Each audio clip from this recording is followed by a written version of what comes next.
Who will the next Buddha be? Maybe it's you. The next Buddha is Buddha of love, Maitreya, the Buddha of love. We know who it's going to be. I mean, we know it's a Buddha of love, but we take on ourselves this courageous wish. I see living beings suffering. I myself am going to rescue them. That's the difference. It's more than it arises from compassion, bodhicitta, right? But the wish is different. The wish isn't, I wish you didn't suffer. It's, my wish is to become someone that can help you learn how to not suffer, that really has the capacity. If you have experienced any lessening of suffering from the teachings of the Buddha so far, it's because he developed that wish and he became enlightened. And for 2,500 years, we're still hearing these teachings. I mean, think about it. How amazing is that mind that 2,500 years later, it's still viral? We can't make one thing go viral on YouTube. Buddha, 2,500 years later, he's still viral. Buddhism is increasing in the world, not decreasing. This is amazing, actually. So, Buddha would say that we all have this potential to become an enlightened person just like him. He's just an ordinary human like us, just the way we are, completely ordinary. He even would tell stories of his past lives, showing his ups and downs.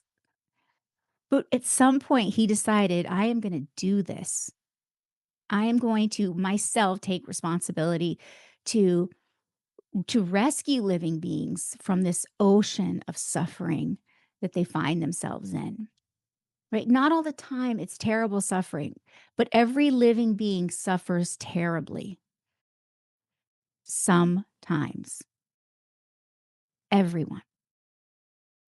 And a bodhisattva says, I myself am going to change myself and train in the causes of awakening so I can help others the most. I have the most capacity to help others.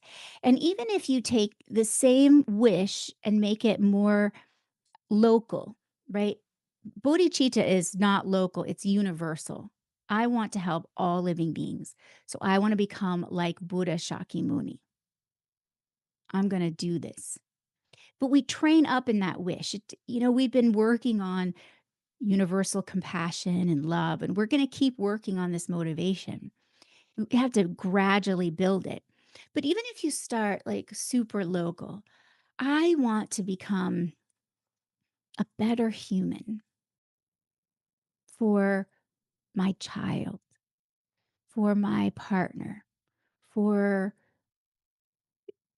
my country, for my world, for however you want to think about it, however it helps you. I want to become a better person, a better human for my students, for my Sangha. Mm. That's the most wonderful and courageous thing. And it comes from compassion, doesn't it? We do the most courageous things from compassion. So I can promise you that the more you train up in this mind of compassion and this bodhisattva like mind, the more courageous we'll become. Everything we've done that's been really out of our comfort zone, I bet you, like really out of your comfort zone, a lot of it has been out of compassion.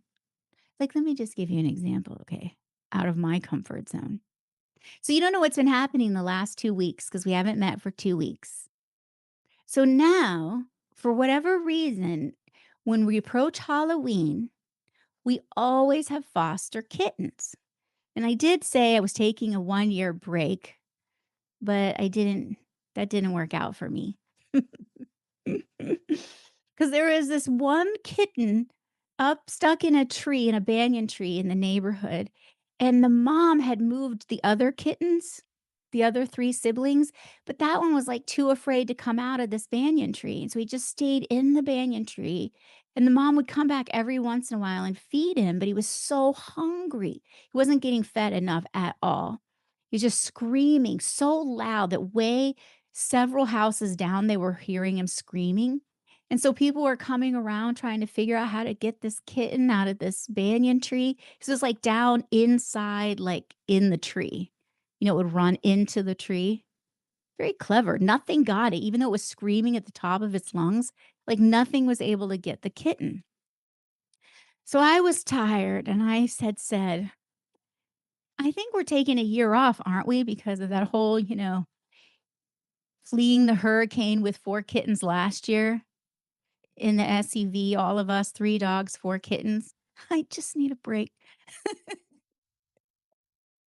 You can just imagine in a CRV, 2 humans, 3 dogs, and 4 baby kittens. It's really something.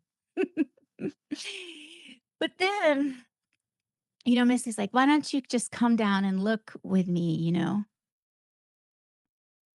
because I'm always the rescuer that, like, I'm like a dog with a bone. If you get me on it, I'm a dog with a bone. I'm gonna get that creature. I'm not skilled necessarily, like, Missy's very skilled, she's got the right nets and the traps but none of this had worked. No traps, no nets had worked, so I go to this banyan tree, and this poor little kitty's in there, and I think, "I'm gonna get this kitten. I'm gonna climb the tree to where the kitten is." So, I haven't climbed a tree in, like, at least, I mean, more than 30 years, I'm sure. Not entirely sure I can climb a tree at this point. I mean, I think I can. Why can't one? I mean, I don't know. It must be like riding a bike. So I climb this tree, this banyan tree. I think I'm just going to put this tuna down in the crook of the tree in front of where kitten is. And I'm going to wait, kind of hidden around the side, one side of the tree, but in the tree. Then I'm going to pounce on him when he sticks his little head out. So I waited, waited. I mean, it had to be more than an hour because Missy left, came back, chatted with people, all these things happening. And then finally he poked his little head out and then bam, I got him. So then the fun begins. Okay. Then the fun begins where you're on the floor in the bathroom. You have to trap them in the bathroom and try to tame them. Okay.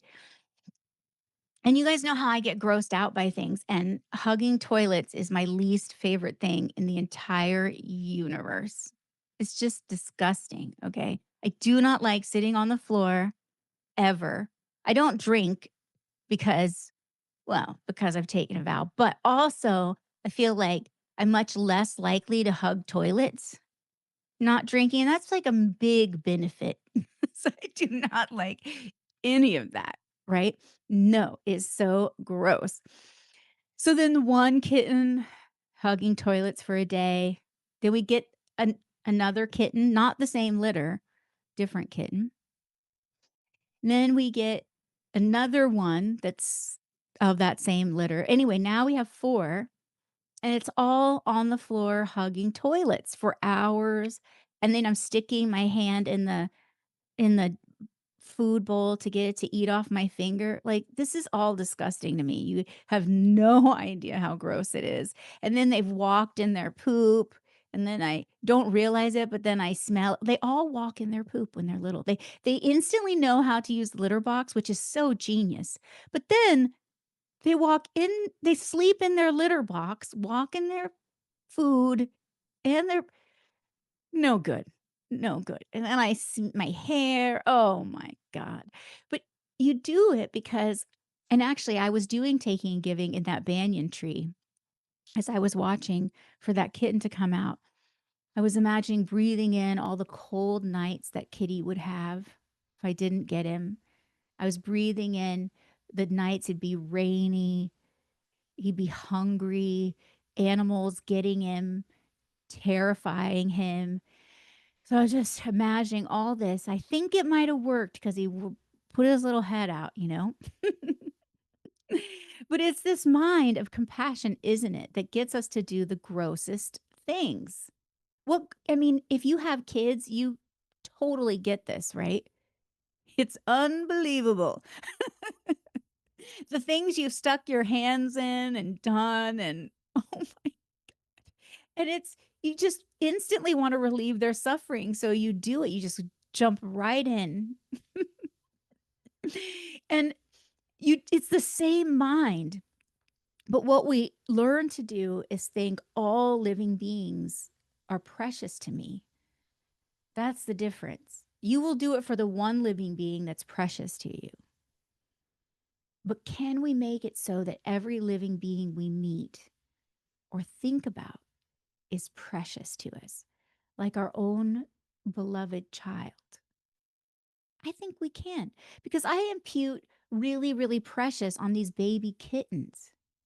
I don't know them. They're feral. They're, you know, down the road. But when I'm engaging with them, when they're hissing at me, and their little cute little eyes, they're so precious, right? That I'm willing to have little paws of poop just kneading my face. Ooh, ooh, ooh. That's how precious they are, right? And maybe it's that we have this veil over our eyes that doesn't see every living being as precious. But that is it's just a view, isn't it?